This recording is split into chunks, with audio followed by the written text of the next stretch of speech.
Alors bonjour tout le monde. Ce soir on va regarder un truc, c'est comment utiliser les armatures. Alors bon, on va faire une petite armature, c'est pas un cours sur les armatures très poussé, mais on va juste apprendre à en créer une du moins pour pouvoir déformer notre objet. Après il faudra aller plus loin au niveau des armatures si on veut pousser plus. Alors je vais ouvrir mon Blender histoire de vous montrer comment on peut travailler avec ça.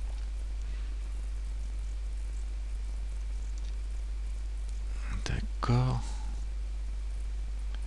Ok. Donc, de quoi vous parlez là? Cornemuse. Bon. Le but du jeu, ça va être d'utiliser les armatures. Donc, pour utiliser une armature, ça serait bien quand même d'avoir un objet à déformer. Alors, on va faire en vitesse. On va faire en vitesse un objet. Alors, je sais pas, je vais faire une tige de fleurs ou un coup de bestiole ou n'importe quoi, mais de toute façon c'est pas bien grave. Je vais faire un Shift A, je vais partir d'un cube, je vais passer en mode Edit, je vais passer en mode face ici, j'y suis déjà, je sélectionne la face du dessus, hop hop hop, ici, et je vais l'extruder avec la touche E. Alors par contre je vais en profiter pour vous mettre le screencast, comme ça vous verrez ce que je touche. Texte pour le clic, voilà. Et je vais faire quelques petits extrudes. Par exemple, voilà, imaginons que ça soit une R comme ça. Je vais rester en vue de face. Et imaginons que j'ai fait une fleur qui est une tige, comme ça. Voilà. Par exemple, et que je fasse E ici, je sélectionne le tour, un S, scale, et E pour lui. Pour lui, 8, et ici celui-là, je reviens en face E pour lui, voilà. C'est une petite fleur un peu spéciale, avec une grosse fleur, on va dire. Et je sélectionne tout ce qu'il y a ici, en vue de face, en Z, en vue de face. Bon, je vais prendre le bon clavier, parce que sinon ça va pas aller. Voilà. Pareil. Et Alt. Alors Shift et je recentre. Voilà. Et là, je vais faire un C. Je vais sélectionner toutes mes faces ici, histoire de faire quelque chose. Et un SY pour l'aplatir. Voilà. Ça s'aplatit. Voilà, donc j'ai une tige avec des pétales. Facile. Enfin, on va dire que c'est une tige avec des pétales. CTRL plus. On a plusieurs CTRL plus. Et SY en faisant une grosse tige. Voilà. Par exemple. Donc je sélectionne tout. Je vais rapetisser ça avec un S tout court. Et je déplace. Je remets tout ça en position. Ici. Et on va partir du bas. Et on va allonger avec des E. Par exemple. Et un scale ici et un E ici. Voilà, imaginons que j'ai cette tige là avec ma belle fleur au bout. Je vais même mettre un modifier subdivision surface pour avoir quelque chose d'un petit peu plus smoothé, et j'enlève le Z pour qu'on y voit plus clair. Mais que je veuille déplacer, déformer ce mesh qui est simple. Alors là j'ai deux solutions. Soit je prends mon maillage ici et je fais un G en mode en appuyant sur O pour être en mode alors si j'appuie sur O, voilà, on le voit en bas ici, je suis passé en proportionnel, le raccourci du proportional editing c'est O, si j'appuie sur O, vous voyez, ça me bascule, et je fais un G et j'augmente la zone d'influence avec ma roulette de souris et je peux le déformer comme ça. Donc ça peut être pas mal aussi, mais il faut rester dans un plan, bouger dans le plan, enfin bon, ça peut être bien de travailler comme ça, mais c'est pas toujours ce qu'on voudrait faire. Alors le truc, moi je vous propose de travailler avec une armature, parce qu'imaginez que vous ayez plusieurs branches pas imaginer, hein, vous avez plusieurs branches. Ici, S, hop là. Alors, là j'avais la souris trop près de mon centre de ma face. Donc du coup, alors je vais faire CTRL, maintenu CTRL appuyé et je clique. Ça marche pas? Non, c'est Alt. Alors CTRL. Voilà, comme ça génère d'autres angles. Donc là, évidemment, en bougeant, si je veux bouger que ce morceau-là, ça m'aurait embêté parce que ça bougerait aussi la partie, peut-être d'autres parties, ou si je veux bouger que ce morceau-là. Bon, le but du jeu, ça va être de CTRL Z, ça va être de utiliser l'armature. Donc je reviens ici, CTRL, avec le CTRL appuyé, je fais des clics, standard, voilà. Donc je vais faire une armature qui va courir le long de mon maillage ici, et je peux même partir le long de ce maillage là pour pouvoir le modifier facilement après. Alors pour créer une armature, c'est très simple, vous mettez dans la vue la plus propice, bon pour moi c'est la vue de face parce que ça va me permettre de suivre facilement. Vous positionnez votre curseur à l'endroit où vous voulez commencer à créer votre armature, vous mettez en mode objet. Une armature c'est comme un objet standard, hein, donc vous mettez en mode objet. Si vous voulez créer un cube, par là. J'ai positionné mon curseur ici. Alors pour bien faire, je vais me mettre en mode edit, j'ai passé en mode vertice, et je vais sélectionner un point ici, même 2 points pour être au centre, et je vais faire Shift S, curseur, tout sélection. Donc ça me ramène mon curseur pile sur le bas de l'armature, le bas de mon objet. Si je passe en vue de côté, mon objet il n'est pas centré là. Par contre en vue de côté, je peux cliquer ici, là, pour mettre mon curseur 3D ici. D'accord, là je repasse en mode objet. Voilà, je vais le mettre pile ici. Voilà, c'est vraiment histoire de près. Parce que quand qu'on crée un nouvel objet, il va se poser sur la position du curseur. Donc je reviens en vue de face, c'est bon. En vue de côté, c'est bon. Donc là, je vais ajouter. Alors je fais Shift A. Ajouter, c'est pas un mesh qu'on va ajouter, comme on fait d'habitude. Hein. On va aller plus bas et on va aller chercher armature. Vous voyez, il y a le petit bonhomme. Donc là, ça va être assez simple et ça va faire un single bone. Ça va être un bone seul. Donc là, je vais ajouter un single ball. Alors par contre, on le voit pas là, mais il est créé parce qu'il est un peu encastré dans mon objet. Alors pour le voir, même s'il est encastré dans mon objet, je vais le mettre en X-Ray. Alors en X-Ray, on clique ici sur la petite boîte là-haut qui met les paramètres objets. Vous voyez, vous avez l'appareil photo et la boîte là. Et là, en bas, vous descendez sur Display, l'onglet Display, et vous cochez X-Ray. Ce qui va le rendre visible en mode rayon X. C'est-à-dire qu'on le voit même au travers des autres objets. Donc là, j'ai un objet de type bone avec type octaédron, je crois que c'est ça. Alors, vérifions tout de suite parce que là, évidemment, type X-Ray, on peut choisir ici le type de... C'est ici qu'on peut choisir ça? Non, c'est au niveau du bone. Armature, voilà. Au niveau du petit bonhomme ici, vous pouvez voir au niveau des données objets le type de c'est un octaédral. On peut le mettre en mode stick, ça va être juste un stick. On peut le mettre en mode B-bone, qui va être un... C'est pas mal aussi, ça va être des carrés. Enfin, c'est un truc rectangulaire plutôt. Enveloppe, ça montre l'enveloppe d'influence. Et alors pareil avec les deux rotules et la barre au centre. Et voyez, c'est juste un trait, quoi. Donc moi je vous conseille de le mettre soit en stick, soit en octaédral, c'est pas mal. De toute façon, vous ferez ceux que vous préférez. Et là, on va faire une chose, c'est que je vais passer, alors je suis en mode objet hein, sur mon armature, je vais passer directement en mode edit. Et on va, alors là, un bone a un début, une fin. Quand on est en mode edit, on voit ici la base, c'est son début ici. Vous avez la longueur du bone d'influence et vous avez le point d'arrivée. En fait, et de ce point d'arrivée là, quand on extrude, comme quand on extrude une face, ça en génère un nouveau et ils sont liés en fin de compte. Donc je pourrais faire un extrude simple en appuyant sur E et tirer. Vous voyez, j'en extrude un autre. Je peux faire ça, E et tirer. Voilà. Et, sauf que là, j'ai pas des bones qui sont très réguliers. au niveau de la longueur, parce que voilà, il faut que je le calcule moi, ou je m'aligne sur les barres.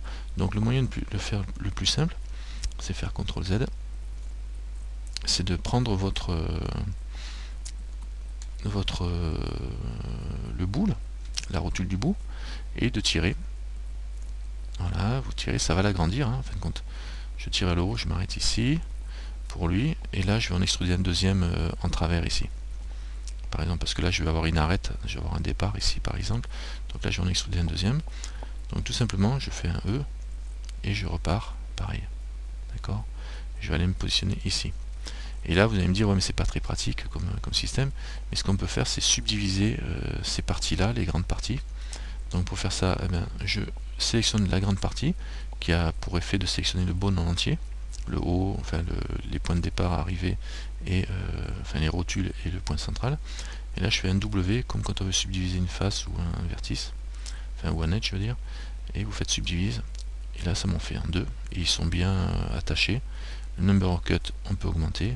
3, voilà, je vais en mettre assez pour m'amuser. Et pareil, et là par contre, on verra ça après. Et là pareil, je vais faire section ici, et je vais faire une subdivision. W, subdivise, 2, 3, 4, 5. D'accord? Donc là, on travaille comme si on subdivisait des vertices normaux. Sauf que c'est une armature. Et là, ben, je vais sélectionner, par exemple ici, pour m'aligner, pour remettre tout ça dans l'axe de mon chemin, je vais en sélectionner un ici, et je le bouge. Alors vous voyez ce que ça fait, ça étire.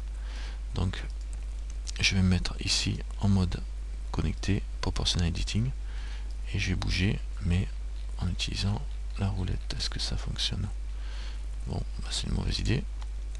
Alors on va sélectionner celui-là, on va le faire tourner là, je vais prendre lui, je vais le faire tourner là, et je remets tout ça au centre de mon mesh, hein, de façon à suivre au maximum. Je sélectionne que les bouts, hein, les rotules, pour bouger. Voilà, et celui-là par exemple qui est trop long, ben, je vais le déplacer ici, et je vais le sélectionner ici, je vais subdiviser, W, subdivise, voilà. Comme ça j'en fais 2. Et j'essaie de me caler au point le plus central de mon objet. Vous allez comprendre pourquoi, parce qu'il va falloir faire du rig, et comme avec les avatars, ben, il vaut mieux se caler bien comme il faut. Alors là je suis bien calé là. Normalement j'étais centré, il faut se recentrer ici pareil. Vous voyez, c'est pas très compliqué. Hein, je me recentre ici, alors je vais mettre en vue de 3. Hein. Respectez les modes right ortho, restez dans les vues orthogonales. Ça vous permettra d'éviter d'avoir des problèmes. Et voilà, je recentre sur mon maillage, sur le mesh de ma fleur. Alors j'en ai mis beaucoup, hein, des bones. J'aurais pu éviter d'en mettre autant. Hop, hop. Alors je sélectionne lui ici, je vais le remettre au centre ici. Lui ici, je le bouge. Voilà, comme ça. Voilà, je suis pas trop mal. Vous voyez, on peut déplacer que la base. On peut déplacer que le haut. Ou déplacer le bone entier. Donc ça reste assez intuitif en mode de manipulation. Je redescends, bon là je suis bon dans ce sens là, je mets en bas en vue de face ici. Là je suis pas très bon, donc je vais recentrer tout ça. Ça va assez vite, bon j'en ai mis un peu trop pour l'opération, mais ça sera d'autant plus souple. Et là par exemple, je veux continuer ici, dans ce sens là, donc je sélectionne la rotule ici, que je positionne là par exemple, et je vais extruder dans ce sens là. Je fais un E, et je repars par ici, donc j'en mets un ici, E, là je vais le faire manuellement, E, voilà. Je vais pas faire comme j'ai fait tout à l'heure en subdivisant. À la limite, vous allez me dire pourquoi on l'a fait tout à l'heure, mais bon, là c'était histoire de vous montrer une technique si vous avez besoin. Là je respecte j'essaye de respecter, enfin j'ai rien respecté du tout à vrai dire là, mais là je m'aperçois que je peux aussi respecter le maillage d'ailleurs c'est mieux d'essayer de respecter les coupures de votre maillage de façon à pouvoir avoir des plis sur les coupures de votre maillage, et eux pour aller jusqu'au bout ici. Voilà, donc vous voyez, pour l'instant il n'y a rien d'extraordinaire, Sauf qu'évidemment, on voit que comme lui était de travers, il va falloir que je le bouge dans ce sens-là. 3. Alors, pour le coup, ben, je vais partir du haut, je vais aller vers le bas, je vais prendre lui. Et je vais le mettre là. Je prends le bas, je le tire ici. Celui-là, je le recale. Vous voyez, je suis passé d'une face, vue de côté à vue de... Alors, vue de face à vue de côté. Hop. Comme ça, je me suis bien calé dans un sens. Et maintenant, je me cale bien dans l'autre. Voilà. Voilà. Là, je dois pas être si mal que ça. Yo. Voilà. Donc, on voit bien. Il y a peut-être celui-là qui est peut-être pas super calé. Voilà. Et en vue de dessus, ça donne quoi? Bah, ma foi, c'est pas si mal que ça. Alors j'ai mis beaucoup des bonnes, hein. J'aurais pu en mettre beaucoup moins. C'était histoire de vous montrer. Faites-le avec beaucoup au début, après vous en mettrez beaucoup moins évidemment, et ça marchera aussi bien. Alors une fois que vous avez vous avez créé votre armature avec vos bonnes, donc là ça reste du relativement simple, on va dire c'est simple jusqu'au bout, vous pouvez riguer carrément votre fleur ou votre cactus, vous appelez ça comme vous voulez, ou votre kangourou de l'espace, parce que c'est vrai que ça pourrait ressembler à un kangourou de l'espace, facilement comme on fait habituellement avec les bonnes. C'est-à-dire qu'on passe en mode objet, on sélectionne l'objet source, l'objet à riguer, on sélectionne l'armature, donc en deuxième avec mage enfoncé. Donc là vous voyez j'ai l'armature en second, exactement comme pour SL, hein, quand on veut riguer, kangourou de l'espace, et vous faites CTRL P.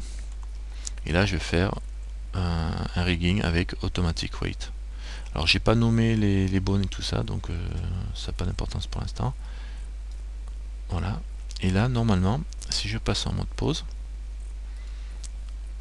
et que je sélectionne une armature, enfin un des bonnes, et je commence à la faire bouger, vous voyez, j'ai tout mon objet, mon maillage qui va suivre.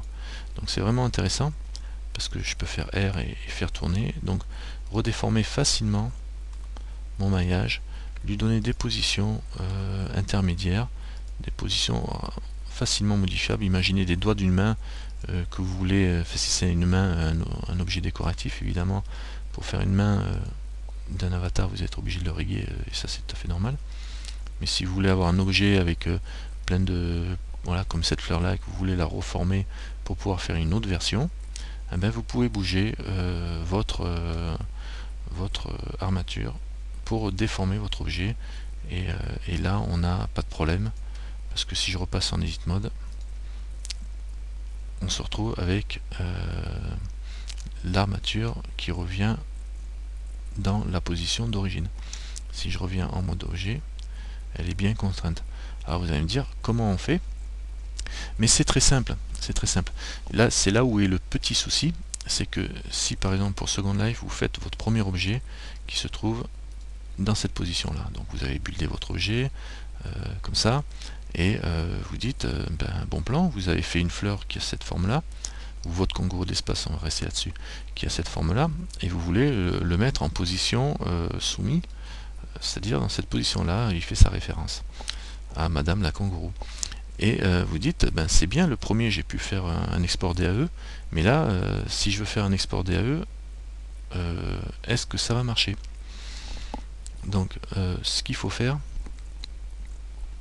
c'est, vous avez le choix, soit vous dupliquez l'objet pour l'avoir dans cette position, parce que là le mesh est contraint par l'armature en mode pause, et le mieux c'est de dupliquer l'objet. C'est-à-dire que si je duplique mon objet, vous allez voir ce que ça va donner. Je mets bien en vue de face, je sélectionne mon objet qui est contraint là, et je fais un Shift D. Voilà, et si je bouge, il y a un objet qui est dupliqué, mais il est contraint aussi à l'armature. Donc il n'y a aucun problème. Le deuxième objet qui a été dupliqué, qui est contraint à l'armature, vous pouvez... là en fait compte j'en ai deux, quoi. Si je fais un S, vous voyez, on le voit derrière quand il bouge. Voilà. D'accord. Donc là j'ai bien dupliqué mon objet, et j'ai bien un objet qui suit encore l'armature, mais qui est là. C'est-à-dire que si je fais mon objet comme ça, et que je l'ai dupliqué, donc je vais au niveau des modifiers, parce que quand j'ai fait le CTRL P tout à l'heure, ça m'a rajouté en modifier le modifier armature, et il s'est relié à mon armature. C'est ça que ça fait quand on fait un CTRL P, constant to weight. Donc là j'ai dupliqué mon objet, je me répète, hein, je duplique mon objet, et je vais dans ce modifier là, et je l'applique. Boum. Donc si je le déplace, maintenant qu'il est appliqué, j'ai mon objet qui est là, qui est appliqué et qui est plus lié à l'armature. Il n'a plus d'armature cet objet là. Si je reprends l'armature, je sélectionne tous les bones et je fais Alt R parce que j'ai fait que des rotations. Alt R, ça a pour effet d'annuler les rotations que je fais. Remettre le bone à 0 en fin de compte, comme il était à l'origine que je l'ai construit. Je peux très bien repositionner mon objet dans une autre position. Donc là je l'ai déplacé pour vous montrer, mais je peux très bien alors lui je vais faire un CTRL Z. Il faut que je vienne en mode objet. Je resélectionne lui, je fais un CTRL Z parce qu'il était voilà, donc je le remets là où il était et je reviens ici sur les bones. Je vais sélectionner tous mes bones et je fais Alt R. Donc j'ai mon objet, je vais le mettre en rouge par exemple pour qu'on voie qu'il est rouge. C'est celui en position 1. J'ai fait un Alt R pour modifier. Alors je vais prendre celui-là par exemple, je vais faire juste une rotation ici. Voilà. Et là, je prends mon objet, je le duplique, Shift D. Donc je l'ai bien dupliqué. Hop là, CTRL Z. Je duplique Shift D. Je touche plus à rien. Je vais dans les modifiers. Et j'ai modifier armature, j'applique. Et je vais le mettre dans une autre couleur en vert. Donc je reprends mes bones. Je fais A pour sélectionner tous mes bones. Je fais Alt ou je continue, hein, soit je fais Alt R pour revenir en position d'origine. Par contre j'ai l'impression que j'ai tué mon truc d'origine. CTRL Z. J'ai appliqué mais ouais, j'ai plus mon... J'en ai qu'un ou j'en ai deux? J'ai... Ah ben je l'ai pas dupliqué. CTRL Z. Je croyais que je l'avais dupliqué mais du coup je l'ai pas dupliqué. Et si je fais des CTRL Z, c'est bien CTRL Z. Tac, tac. Voilà. Donc là, je vais revenir sur mon objet ici. Il n'a toujours pas de... Voilà. Là, je suis sur mon objet, il a toujours son armature en cours. Donc quand je bouge, lui, en mode pause, R, je le mets là.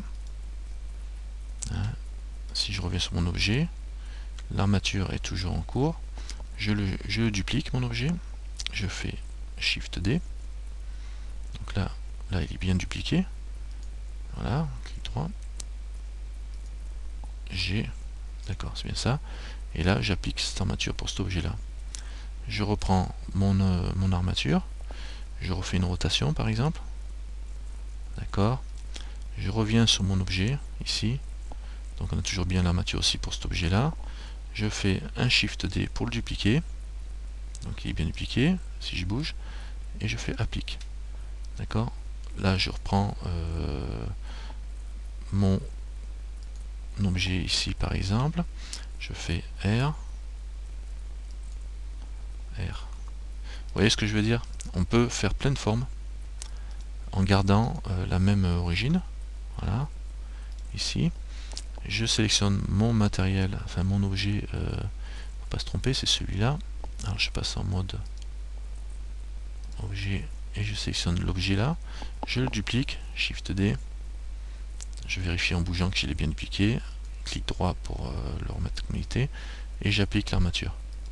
Donc en fin de compte, je peux faire plein de poses, plein d'objets différents qui vont avoir des formes qui partent d'une base d'origine, qui sont juste des points dupliqués. Et imaginez bien que si je prends cet objet là, par exemple dans Second Life, et que, imaginons que j'ai que ces parties là, et qu'après j'utilise un script pour animer les positions, je peux très bien faire un script qui va faire un effet de mouvement en switchant les alphas de chaque position, et ça va me donner l'impression que ma fleur elle tombe, enfin que mon kangourou baisse la tête et lève la queue. Là on dirait un bouquet de fleurs. Évidemment, je pourrais tourner dans ce sens-là et faire les mêmes choses, hein, dans tous les sens. Donc voilà comment on peut utiliser l'armature. Donc c'est très simple. Vous créez votre armature, vous la riguez à votre objet d'origine. Une fois que vous l'avez rigué, vous sélectionnez, vous mettez dans la position de départ. Alors évidemment, j'ai toujours une position de départ. Il faut que je sélectionne juste mon armature. Ouais, je dois l'avoir ici, sélectionné. Là. Alors je vais la sélectionner ici si j'arrive pas à prendre armature ici. Voilà. Là, je vais passer en mode pause. Mode pause. Je sélectionne tous les bonnes. Je fais un A. Et je fais Alt R pour remettre les rotations à 0.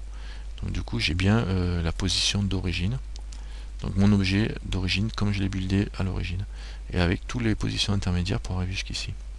Donc ça c'est... alors donc chaque fois que j'ai mis une position, j'ai dupliqué mon objet. J'ai appliqué tout de suite, sans rien toucher, je duplique. J'applique le modifier. Et je peux continuer, je reviens en pause. Je dépasse. Donc celui d'origine il va se déplacer. Je duplique l'origine. J'applique le modifier. Je continue.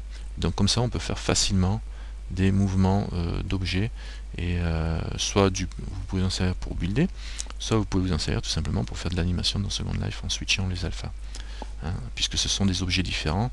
Chaque partie est un objet différent, hein. Si je viens ici, oui, je suis sur l'armature là, quoi. Non, voilà, cube 1, celui-là c'est cube 4, celui-là c'est cube, et celui-là c'est cube 2. D'accord? Donc vous avez un nom pour chaque objet, donc évidemment vous pouvez switcher les alphas sur chaque objet. Après vous pouvez évidemment garder que celui d'origine et couper tous les autres objets et supprimer toute la partie que vous ne voulez pas animer par exemple dans Second Life. Ça c'est la première phase de ce que je voulais vous montrer. Donc là c'est enregistré, je vais supprimer tout cela et je vais vous montrer autre chose. Voilà, avec l'armature. L'armature, qui dit armature, souvent on pense à animation, et on n'a pas tort. Parce que quand on dit animation, alors les animations, je vous ai déjà montré un peu comment on faisait. J'ai déjà fait un tuto là-dessus. Je vais ouvrir ici la timeline. Donc au lieu d'être en vue 3D, je vais passer en timeline. Et je démarre au point 0. Je vais enregistrer une animation vite fait. C'est-à-dire je clique ici sur le point rouge, activer l'auto-animation au niveau de l'insertion. Je coche ici pour choisir, je vais choisir quoi moi, c'est rotation, alors location, rotation et scale, il va enregistrer les trois paramètres. Et je crée une première clé en cliquant sur cette clé là. Tac. Ça m'insère une première clé. Je me déplace ici au niveau de la timeline, vous voyez, ça m'insère une clé, ça m'a fait un trait jaune. Donc, ça veut dire qu'il a enregistré la position. Mais il a enregistré la position que de ce bone là qui est en bleu. Donc je vais recommencer. Voilà, je me mets sur le jaune. Je sélectionne tous les... Je fais A pour sélectionner tous les bones. Et là je enregistre un clic. Voilà. J'aurais pu faire un... Comment ça s'appelle? J'aurais pu faire un... ouais. J'aurais pu faire un I normalement. Qui permettait d'enregistrer aussi le... Par contre je ne vais pas sur mon clavier. Enfin bon, vous faites comme ça. Et là, je vais déplacer, faire tourner mon animation. Je vais faire tourner mon animation. Voir les commentaires. Je vais faire tourner mon animation tranquille. Pour obtenir une position finale. Voilà. Donc je recommence. Allez, je recommence. Hop là. Poum poum poum. CTRL Z. Poum poum poum. Ça va du. Voilà.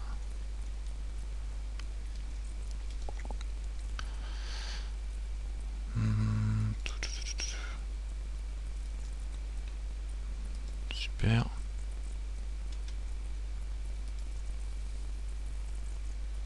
C'est quoi ces commentaires à la con qui me font ça?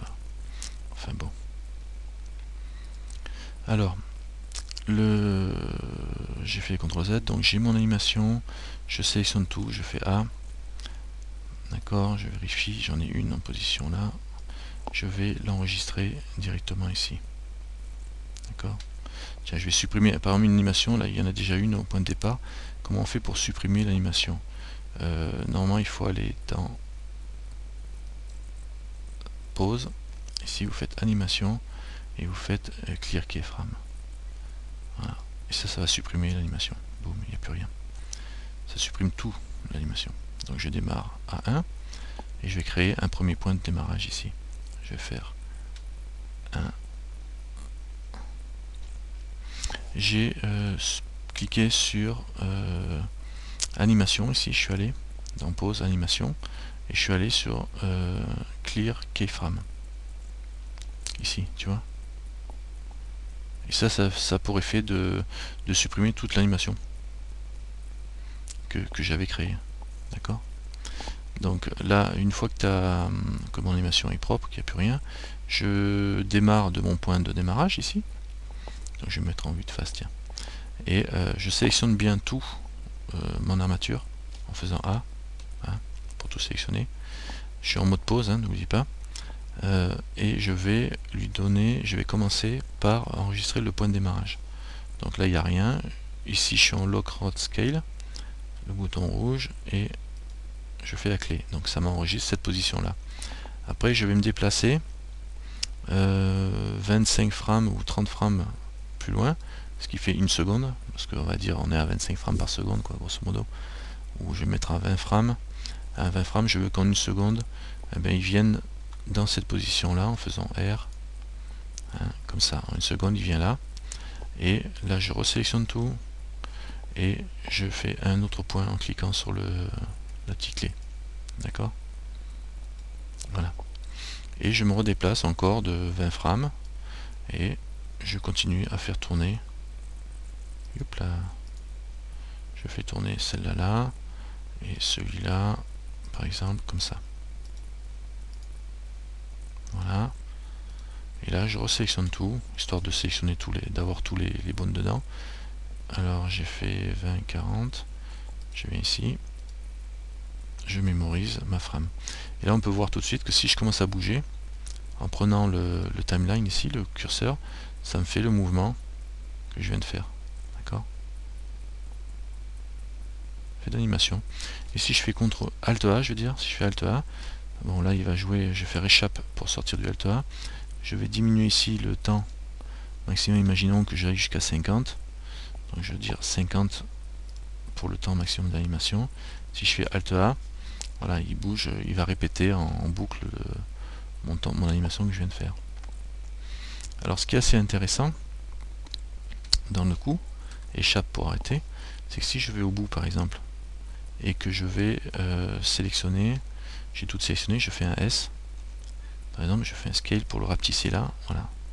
Je mets sur cette position là, j'ai non, je vais laisser comme ça, je fais un scale juste comme ça, d'accord, et je l'ai rapetissé, et que je vais verrouiller aussi la position location rotation ici sur tout l'ensemble. Quand je bouge, ça me donne ça. Donc ça part du début, ça vient comme ça descend et ça descend jusque là. Mais on a aussi toutes les positions, vous voyez, il m'a généré par interpolation les positions entre les deux. C'est pas moi qui les ai générées, c'est lui qui les a calculées entre les deux tailles, par exemple. Même au niveau rotation, vous voyez, entre la 20 que j'avais marquée et la 40 que j'avais marquée, il me génère toutes les positions de mouvement entre les deux. Ce qui peut être très intéressant. Par exemple, entre la 20 et la 1, j'ai toutes ces positions-là. Et cette position-là, par exemple, si je veux la récupérer, pareil, je me cale ici à cette position-là. Si celle-là, elle me plaît bien, je me cale dessus. Je reviens en mode objet. Je sélectionne mon maillage dans la position où je suis. Je fais un Shift D pour le dupliquer. D'accord, il est bien dupliqué. Si je bouge, je le vois. Un clic droit pour arrêter de bouger. Et là, j'applique le modifier de ce mesh-là. Armature, applique. Et donc là, j'ai bien généré un mesh qui est dans cette position-là. Enfin bon, CTRL Z. Et si je reviens sur le mesh d'origine, on va le voir on va le voir ici en bas au niveau de l'armature. Donc j'arrive pas à le sélectionner. Alors il est où? Scène, Word, armature. Bon attends, je vais bouger. Je vais reprendre lui. Voilà. Si je reprends mon bone, voilà, je veux dire c'est ça. Lui, je vais le remettre comme il était, CTRL Z. Z, Z, voilà. Si je reprends mon bone, je vais dire, au lieu de prendre mon mesh, pas facile de choper ce... Bon, on va prendre armature ici, ce sera plus simple, voilà. Et que je bouge ici, je peux obtenir d'autres positions. Et là, en utilisant l'animation, ça me donne justement exactement, si je donne un point de départ et un point d'arrivée qui me fait l'arrondi tout seul, j'ai pas à me casser la tête, je sélectionne mon objet en mode objet, je fais Shift D, je le valide, alors Shift D et j'applique, je reviens sur mon bone, armature ici, ce sera plus simple, je continue, tac tac tac tac tac, donc là c'est encore plus simple à animer quoi, parce que j'ai un point de départ, un point d'arrivée, il se pliera tout seul, je sélectionne mon objet, je fais un Shift D pour le dupliquer, il est bien dupliqué, et j'applique l'armature, je reviens ici dans l'armature sur mon bone, et je continue, je peux faire des mouvements faciles en sélectionnant mon objet, en faisant un Shift D pour le dupliquer, en appliquant, et voilà, et je reviens sur l'armature, je peux aller jusqu'au bout, voilà. Donc vous pouvez faire vos mouvements de rotation et générer ça. Là j'ai utilisé la méthode de l'animation qui consiste juste à enregistrer un point de départ et un point d'arrivée qui va vous donner facilement des mouvements. Alors imaginez ça pour une trompe d'éléphant, pour un coup de girafe, pour des fleurs, pour tout ce que vous voulez. Si vous voulez faire de l'animation, même dans SL, en switchant les alphas, après à vous de sélectionner vos morceaux et à supprimer que à conserver que ce que vous voulez dans le mesh, parce qu'on n'est pas obligé de garder tout le mesh en entier évidemment au niveau de votre animation. Si j'avais que la tête là à bouger, je garderais un seul exemplaire de la base et j'enlèverai tout ce qu'il y a en trop dans le reste quoi. Genre cette position là, je passerai en mode edit et je garderai, j'enlèverai en mode Z, je ferai B, B, je sélectionnerai tout ça par exemple, et B, je désélectionnerai cette partie là, voilà, je garderai que ça, donc je virerai ça quoi, X, vertice, voilà. Faites compte sur ce morceau là, je garderai que cette partie là, que je peux voir en étant en mode ici, si je fais nouveau, que je le mets en rouge par exemple. Voilà, d'accord, il n'y a que ça quoi, il ne me restera plus que ça. Donc du coup on verra au niveau vertige, j'aurai pas besoin d'avoir l'ensemble de la fleur, sauf si j'ai besoin de faire bouger toute la fleur.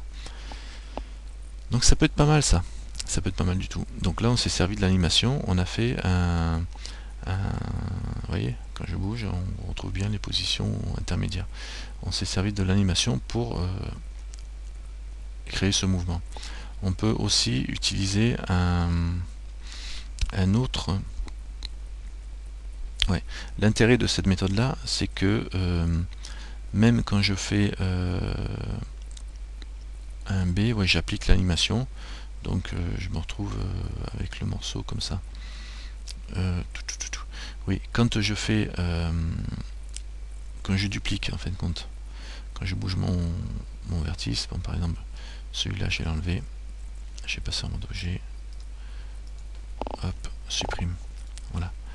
Ce qu'il faut savoir, c'est que quand, alors ça va être l'original, celui d'origine, je vais lui mettre un matériau bleu pour qu'on le repère bien. Ce qu'il faut savoir, c'est que quand on bouge notre timeline et qu'on positionne notre origine à un endroit, quand je le duplique, Shift D, là on voit je l'ai dupliqué. Ce qu'il faut savoir, c'est que celui-là il est aussi, alors je vais le mettre en vert, voilà, ça c'est celui qui est dupliqué, qui est en vert.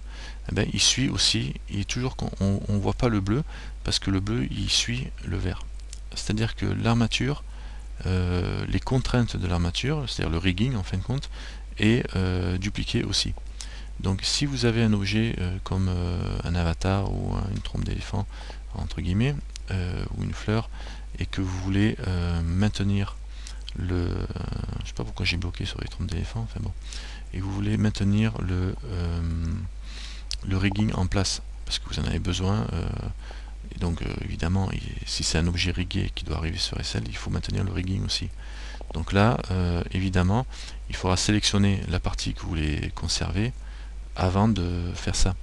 Genre, si vous avez une girafe entière et que vous voulez faire que ça sur le cou de la girafe, pas la peine de maintenir, de dupliquer la girafe en entier.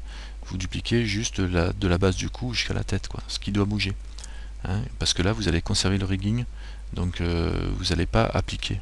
Vous n'appliquez pas la position. C'est-à-dire que là, chaque fois, vous conservez le rigging sans appliquer. Donc vous conservez le modifier armature et vous sauvegardez cette position là dans Second Life. Vous faites un DAE, vous sauvegardez. Une fois que vous l'avez sauvegardé, vous pouvez le déplacer, tac tac tac, comme ça, venir ici. Pareil, dans cette position là, vous allez le sauvegarder. Et ça vous permettra d'avoir l'objet dupliqué mais toujours rigué. Bon, c'est pas plus mal au niveau de enfin bon, là si vous créez vous-même vos animations, enfin vos bonnes, c'est pas du rig de Second Life, vu que dans Second Life on peut pas riguer des objets comme ça. Je pensais aux avatars en particulier, enfin pensez-y. Après il y a une autre technique aussi qui vous permet de créer ce qu'on appelle une shape key. Donc je vais appliquer ici et je vais reculer pour retrouver mon objet d'origine qui est là, que je vais remettre en bleu ici. On peut passer aussi par la shape key. Alors la shape key, ça va être un petit peu différent. C'est un peu comme l'animation. Je supprime tous les trucs d'origine, je garde que celui-là. C'est un peu comme l'animation, donc je vais faire objet animation et je vais clear keyframe, ça me vire tout, voilà. Normalement si je bouge, je suis pas sur le bon. Donc il faut que je me mette sur l'armature. Voilà, donc objet, animation, ici, clear keyframe, remove animation. Donc là j'ai supprimé mon animation, j'ai plus de mouvement. Ce qu'on peut faire aussi, c'est définir une position. Alors, je vais revenir en pause. Alors, je vais le faire là, je vais définir une position ici de démarrage, j'enregistre, je fais ma rotation ici, une position d'arrivée, par exemple. Voilà, une position d'arrivée. Je déplace la timeline en disant que je veux que ce soit là carrément la fin et j'enregistre. Donc j'aurais pu plutôt tout sélectionner et enregistrer. Voilà. Donc là, normalement quand je bouge, hop là, ça n'a pas pris. Là c'est enregistré, c'est celui-là qui n'est pas pris. Donc Alt R et je enregistre celui-là. Voilà. Donc normalement, voilà, ça va bien d'une position de début à une position de fin, avec toutes les positions intercalées qu'il a créées lui-même par interpolation, ce qui est très pratique. Donc ici par exemple je peux aussi faire ça, venir ici à la position intercalée et alors, par contre on perdra la keyframe direct par défaut et venir dans là je me mets sur l'objet, dans l'objet data, dans les données objets, et aller dans keyframe. Alors dans données objets, c'est pas keyframe, c'est dans shape key, je veux dire. Dans shape key, ici on n'a pas de shape key. Si je clique ici par défaut, moi j'ai create duplicate for editing. Alors ça, vous, je sais pas si vous l'avez, par défaut vous ne devez pas l'avoir. Pourquoi? Parce que ça, pour l'avoir, il faut avoir enclenché un add-on. Parce que ça, cette fonction là, create duplicate for editing, on l'avait sur la 2.49, on l'a plus sur la 2.60 en tout cas. Il faut juste aller dans File, User Preferences, dans les add-ons, hein. Et dans les add-ons, vous allez aller chercher, taper Key ici, vous tapez Key, et quand dans Key, vous sort plusieurs réponses, et vous cochez Animation Corrective Shape Key. Vous cochez ça. Quand vous l'avez coché, vous aurez accès à cette fonctionnalité dans Shape Key en cliquant sur la petite flèche ici. Quand vous cliquez sur la petite flèche, ça vous ouvre un menu. Par défaut il doit y en avoir que 3 quoi, ou 4, et quand vous avez coché ça, vous avez Create Duplicate for Editing, ce qui fait ce qui a pour rôle de faire une seule opération, le Shift D et l'application de votre armature. Je vais le faire tout de suite. Tac, voilà. Et si je regarde, si je déplace, vous voyez, j'ai l'objet qui a été dupliqué, et si je regarde dedans, il n'y a aucun, il n'y a plus d'armature, il n'y a plus rien quoi. Les modifiers sont appliqués d'ailleurs. Tous les modifiers d'ailleurs. Ça c'est plutôt embêtant, à moins que là j'en ai pas. Si, j'ai quand même un subsurf et une armature, donc vous remarquez quand même que vous avez l'armature qui est appliquée, et le subsurf aussi apparemment il est appliqué dans la foulée quoi. Donc ça vous applique les... il faut en tenir compte quoi. Donc voilà, là vous pouvez générer directement et vous revenez sur votre objet ici, enfin sans se casser la tête. On reprend notre position, je reviens sur... donc je reste ici. Voilà, Shape Key, je fais Create Duplicate for Editing, ça m'en fait un autre. Donc on le voit ici. Je reviens sur mon objet, je bouge un petit peu encore comme ça. Là, je me mets à fond. Create Duplicate for Editing. Voilà. Et à chaque fois, ça m'en fait un. Ouais.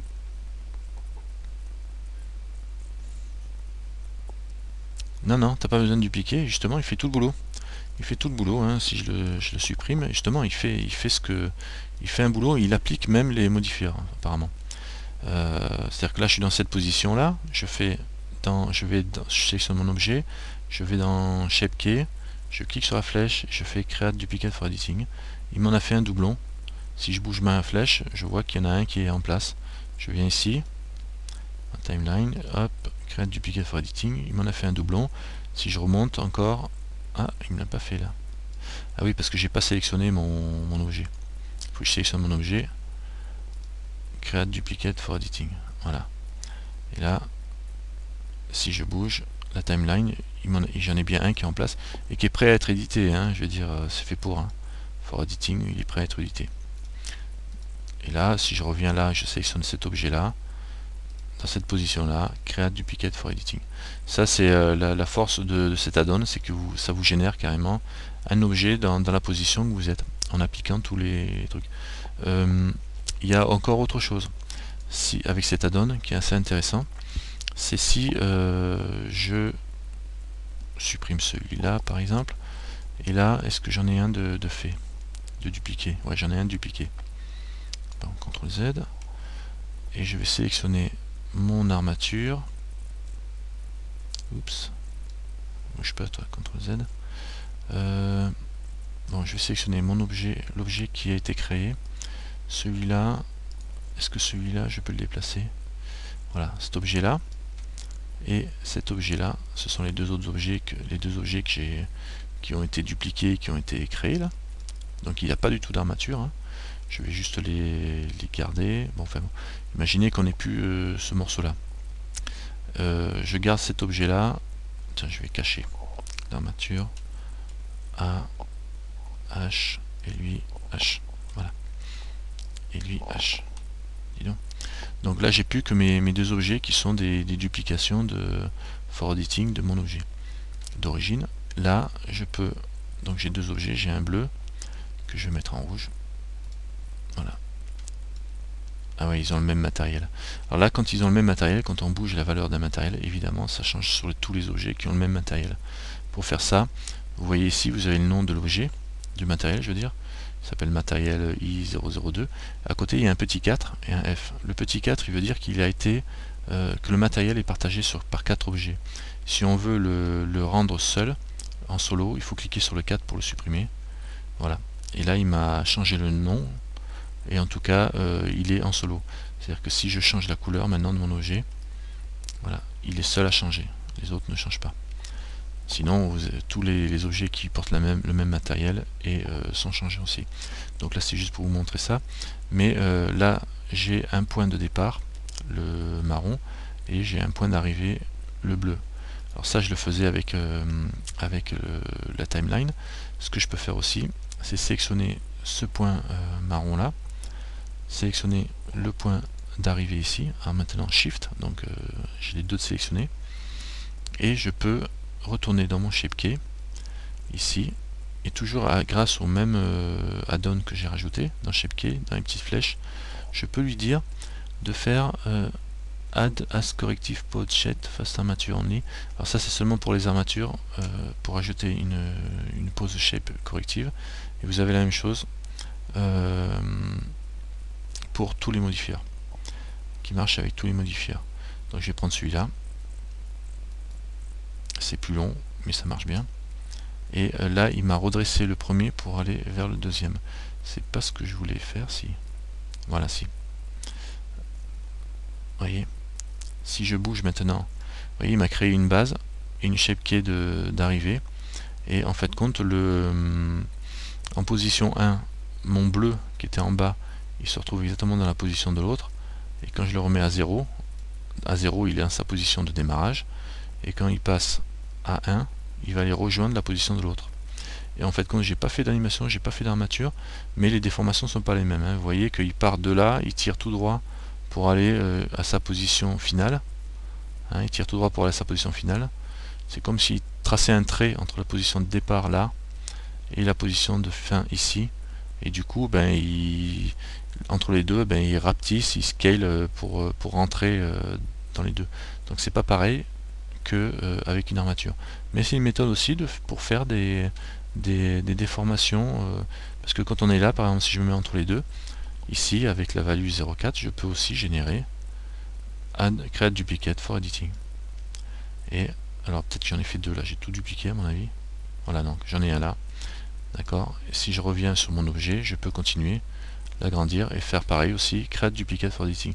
Donc ce petit add-on là, il est quand même bien pratique pour dupliquer des positions intermédiaires de votre objet, que ce soit avec des animations comme je viens de faire, que ce soit avec des shape keys comme je viens de faire, que ce soit avec des animations avec des bones comme on a fait juste avant, que ce soit aussi avec le modifier, j'ai supprimé ça, avec le modifier close par exemple, pareil, qui va vous faire exactement le même truc, hein. Si je passe en edit mode, et que bon, on a vu le close, hein, comment ça fonctionnait, mais tout ce qui est animation et influence qui vont déformer l'objet, je vais créer un groupe, hein. Je vais sélectionner ce bloc là en Z, ça fait un truc bizarre, hein, ce que je vais vous faire, mais bon, B en Z pour tout sélectionner au travers. Je vais créer un groupe en faisant CTRL G, assign to new group, ok, et là je vais juste fracasser mon système en faisant par exemple un close, un collision, non pas collision, un close fluid smoke soft body. J'aurais pu faire un soft body, save collision, ok, close goal. Voilà, on va essayer quand même voir ce que ça donne. Si je passe en mode tab, Z et Alt A, là, voilà, là j'ai un espèce de soft body. Bon, c'est pas très visible, échappe. Je vais plutôt revenir dessus au lieu de prendre du soft body, parce que je connais pas trop. Je vais prendre du close et je vais piner le groupe que j'ai créé pour qu'il bouge pas, et je vais lancer ça plutôt. Comme ça il va se casser la gueule. Voilà, la fleur, imaginons que la fleur elle tombe, voilà. Elle fait ça sur 50 frames. Je vais pousser un peu pour qu'il ait le temps d'arrondir un peu. Voilà. Tac, un petit peu plus. Vous voyez, carrément, vu que j'ai fait un groupe pour cette partie-là, et que là je lui ai dit pin, c'est-à-dire verrouille, bloque-le, mets une punaise sur les vertices de ce groupe-là, il n'y a plus rien qui bouge, quoi. Si je mets du jean, on va dire que ça sera peut-être moins raide. Et je vais mettre dans le close collision, je vais dire save collision, comme ça il arrêtera de se croiser. Et on devrait obtenir un résultat un peu meilleur. Bon. Voilà, résultat, là on a une espèce de fleur qui tombe et que j'ai fait tomber. Voilà. Donc là, si je fais échappe et que je déplace ici maintenant qu'il a calculé sur une position bien précise, je peux retourner ici dans mon shape key, là, et lui dire fais-moi un duplicate for editing. Et il m'en a fait un. Si je continue le tracé, ici par exemple, je lui dis vas-y fais-moi un ici. Shape key, duplicate for editing. Voilà. Donc là j'ai. Alors après si je recule, hop, il me l'a pas fait le dernier. Shape key. Sauf que c'est pas lui qui est sélectionné, c'est pour ça. Il faut que je resélectionne le bon. Sinon il va pas. Évidemment il me duplique le. Pas le bon. Duplicate for editing, voilà. Là il me l'a fait. Donc j'en ai bien deux d'origine, vous voyez, j'ai les deux autres qui ont été faits. Ça c'est assez intéressant parce que quand vous faites du closing pour simuler un peu des habits, etc., j'ai déjà fait un tuto récemment dessus, vous pouvez utiliser ça pour générer dans la foulée un mesh, comme ça, ou en générer plusieurs si vous avez envie de pareil de faire de l'animation ou conserver plusieurs versions de votre mesh qui ont été calculées par le close, ce qui est relativement intéressant. Voilà, je crois que je suis allé déjà pas mal loin. De toute façon, vous aurez l'occasion de me reposer des questions toute la semaine sur ce genre d'outils dans le cadre du groupe de travail. Et on en reparlera. Là, je vais arrêter le tuto pour ceux qui reviendront dessus pour revoir pour se remémoriser ce que je vous ai montré ce soir. Mais de toute façon, je suis là toute la semaine le soir, donc ça va aller. Voilà, à bientôt, merci d'avoir suivi, à la prochaine. Je vais arrêter Cam Studio.